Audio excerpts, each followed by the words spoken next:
Hello and welcome back, friends, to a new series where me, the only guy who makes Bolo videos on YouTube, or well, anywhere, tries another series on this channel, so bear with me as I discover why these videos are so danged hard to make. So this is the new pilot for the Bolo Versus series, where I'll pit various marks against other sci-fi universes. Now if you're here because you intentionally searched for a Bolo related video, you know this is going to be tough go facing off against the Mark 33. The machine was literally the linchpin around a galaxy-wide war of xenocide. It was a machine so tough, it was designated as a planetary siege engine. Its own transport ships were unarmed and unarmored because the weaponry and shielding of a single unit rivals that of a Concordia naval capital ship of the line. That's a seriously tough act to follow. So, for my first foray into the world of sci-fi versus videos, I'm just going to jump the shark right off the hop. I'm going to pit them against the only other universe I know of that ramps war up to 11, Warhammer 40k. And because it's only sporting, I've chosen the Bolo to face the mighty Collegia Titanica, the Titan Legions. Now I swear to Christ, you 40k ultra fanboys running to the comment section, hear me out before the still wet Cheeto paste smears your keyboard any further. Bolos are what Titans would be if there was any actual basis in reality for 40k. 40k is not the only franchise in existence that routinely deploys planet-ripping levels of firepower even in brushfire wars. For Pete's sake, even backwater planetary volunteer militias field 550-ton main battle tanks more powerful than that of a full squad of Lehman Russ tanks. Exactly like the Imperium, the Concordia don't F around.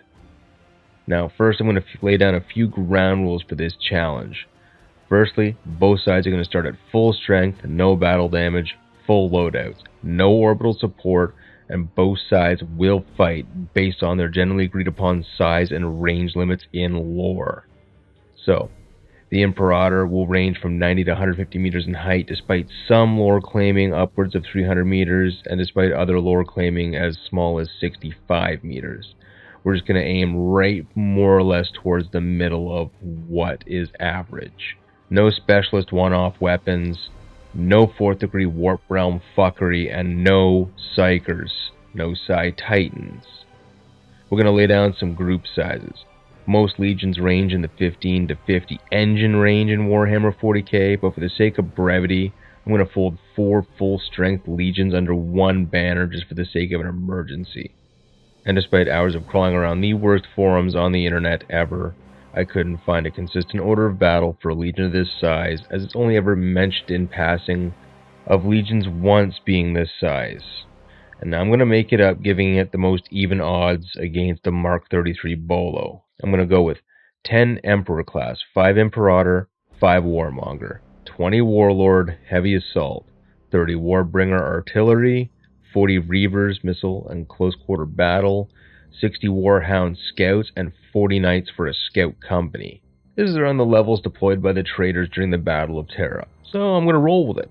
The competition is going to be 1 fully loaded Mark 33 Bolo, 33 1097 Sierra Hotel Victor, Shiva, and just prior to the time to kill after refit and replan, just as battle hardened as its opponents, more advanced, fully symbiotic, cybernetic, 32,000 tons, and, unfortunately, a fresh pilot. Next, let's look at who's bringing what weapons to the battlefield. The 40k Titans will be bringing on their scouts, plasma blast guns, turbo laser destructors, Vulcan mega bolters, minimal or no shields. The Warhounds, I believe, have got 1 or 2 layers of void shields. Knights, I don't believe, have any shields, at least in lore. On the Battle Titans, Gatling Blaster, 150mm Gatling Gun, Hellstorm Cannon, multi-barreled, fairly similar to a Hellbore on a Bolo, just slower firing, Melt-A-Gun, short-range energy shotgun, more or less useless against Bolos. Quake Cannons, again useless, it's oversized artillery, but the shells are moving so large and slow that a Bolo's sensors and AI have no problem picking it out of the air. Plasma Annihilator, which is a slow-firing anti-armor plasma weapon, but it's hooked up to the reactor and it's a slow-firing weapon because it takes a while to cool a gun. Volcano Guns, which are like ultra-laser cannons. Actually, this might be an actual danger to the Bolo. Apocalypse missile launcher, multiple rocket launch system, basically fields a bunch of missiles. And of course, void shields. Now, on Shiva, we've got 3 times 200 centimeter Hellbore plasma cannons, 4 240 centimeter howitzers, 14 20 centimeter Hellbore guns, and an additional 10 by 40 centimeter breech loading mortars. Multiple deployable stealth sensor drones, total systems data sharing intrusion software to hack enemy systems, point defense systems, and anti-personnel cluster weapons. Heavy VLS missile system. Now, just remember, heavy means the number of cells and magazine size. Heavy means it's the large size cells. Dual disruptor and power siphon shields, which basically means if the enemy fires an energy weapon at the shields, it directs a significant portion of that energy back into the Bolo systems, charging up the weapons for additional quick firing time. And it also hosts an anti-grav unit, so this Bolo can actually lift itself up and take flight at 500 kilometers per hour. However, doing so, it loses all of its shields, so it does come with a heavy price. When it comes to power levels of the universes, they're close, but I would say Concordiate weapons are more consistently powerful.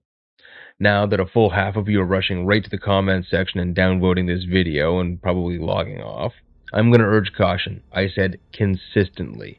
Consistently. Let me explain. The Bolo franchise is extremely consistent from story to story and book to book, so it is very easy to accurately describe the destructive potential and fire rate. So easy, they literally do it for us in the lore. It's 5 megatons a second for the main gun and 2.25 megatons per second for the secondary. They're capable of reducing a city of 2 million to a molten lake of radioactive glass in 76 seconds.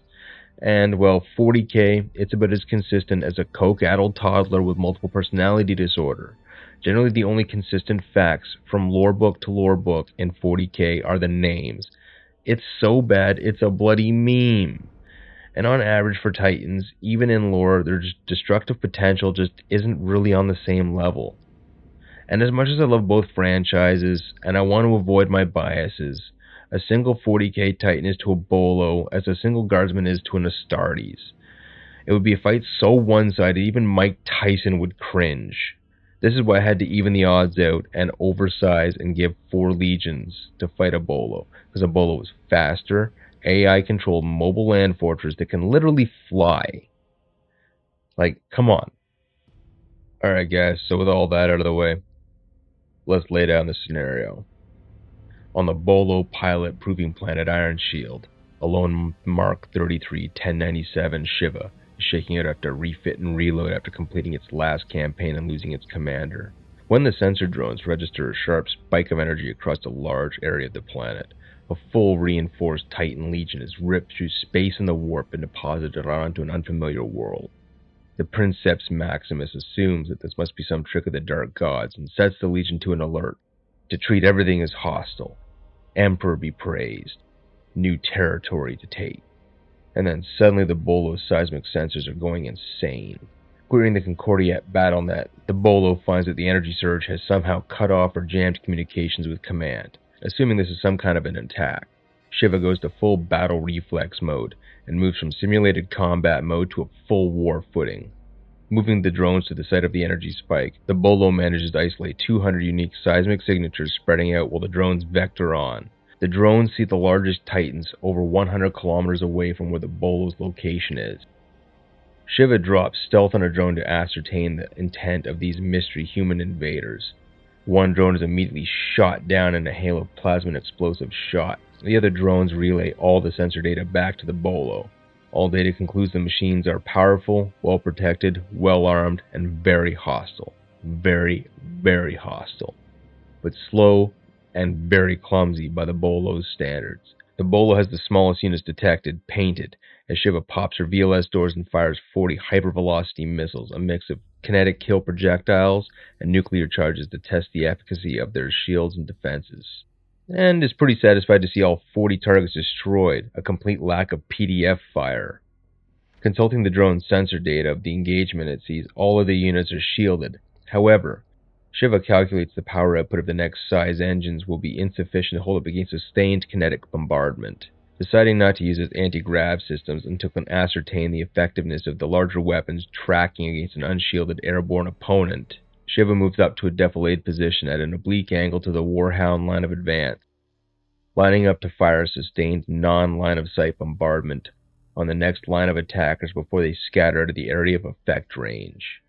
Shiva boosts to her max road speed of 105 km per hour, opening up with both her breech-loading mortars and 240cm howitzers. The Warhound pack scatter at the first explosion, trying to clear the kill box. The Reavers and Warbringers lay down cover fire, saturating the ridge where they believe the enemy is attacking from. Warhorns bellow in rage and challenge. Shiva analyzes the explosion data, instantly understanding that, while similar in power, their indirect fire of her opponents is woefully inaccurate and slow, and short of sustained bombardment, should be no threat against her shields and her sustained PDF systems. She and her pilot calculate a 99% chance of destruction if they face the enemy head-on. The tonnage disparity is abysmal. They realize the most effective strategy is going to be use its speed and maneuverability to frustrate, pull apart, and cut the Legion down to small, manageable bits. For a time, this strategy worked. Shiva engages the remainder of the Warhounds, half the Reavers with secondary Hellbores, when they realized its weapons were of insufficient power to overload Shiva's shields. Shiva and her pilot reveled in the hunt, crushing the lesser machines under its tread. The Titans try to regroup into heavy assault groups of warlords, reavers, warbringers, centered around an emperor. Shiv is able to saturate the two heavy assault groups with withering fire from their howitzers and missiles as she lines up and picks off her prey with precise hellbore fire. After suffering repeated horrific casualties, the remaining 10 reavers, 5 warbringers, 10 warlords, 8 emperors form up, knowing that the numbers are the only thing currently keeping them alive. The combined weight of their fire into a multi-directional attack, Shiva exults in their blind rage. Grouping themselves together, Shiva targets the Reavers, causing massive secondary damage to her attackers as she detonates the reactors, as her Hellbores sweep their lines. Her shields taking their plasma and laser fire, absorbing that energy and spitting it right back in their faces before her shield collapses as she takes fire across her armor, the applique tiles shedding the heat and force with unnatural efficiency. Her pain receptors shriek with an ungodly force, rocks them back on their treads, not once but twice, the second time blowing out 2 sets of forward track. The 4 remaining Emperors crest the horizon, firing their hellstorms at Shiva. Shiva races across their fronts, raking their shields with 20cm hellbores until they pop. Shiva's main guns begin to vomit 78 multi-megaton per shot per minute at the Emperors, moving faster than their main armaments can track her. In 60 seconds, the 4 Emperors are slag. Shiva turns into the attack once more as her pain receptors scream out as 2 of her main turrets explode. The remaining warmongers pour their artillery fire onto her. She unleashes everything left to her. Her VLS silos empty as she forces her indirect fire systems into continuous rapid fire mode, burning the last stores of her artillery at a ruinous rate. One of the warmongers detonates as a lucky nuclear missile finds its mark. Shiva drops her shields and throws everything into her counter-grav system and slams her 32,000-ton frame into the body of the last warmonger and Titan standing, crushing its head and killing its princeps and moderati. Shiva puts herself in reverse and backs down off the now prone form of the last Titan, and truly most trying test of a warrior she had ever faced. Bleeding, battered, and beyond badly damaged, she attempted to radio headquarters, and this time with success. She would have quite the report to file with command, and certainly quite the battle honor to add to the rules of the Dinochrome Brigade. And that, folks, is how I see this contest going. I'm going to give it to the Bolo in this scenario 7 times out of 10. With its drones and maneuverability, a Mark 33 can pull apart and destroy a Titan Legion. However, if the Legion can get to the Bolo into unfavorable terrain, forcing it to use its anti-grav and drop its shields, I feel the Emperor and Warlord's combined might would bring down a Bolo. That's if I wanted to be extremely fair and make sure that, like most sci-fi versus videos, it isn't an absolute one-sided curb stomp. Honestly, there was a lot of ways to write this, and while I didn't want it to be boring, overly predictable. So well, you probably guessed how this was going to turn out based on the title alone, probably. I hope I at least made this entertaining for y'all. And if you do like this content and want to see more, hit that like and subscribe button. Ring that notification bell. With that, guys, tell me what Bolo matchup you want to see next in the comments down below. With that, guys, peace.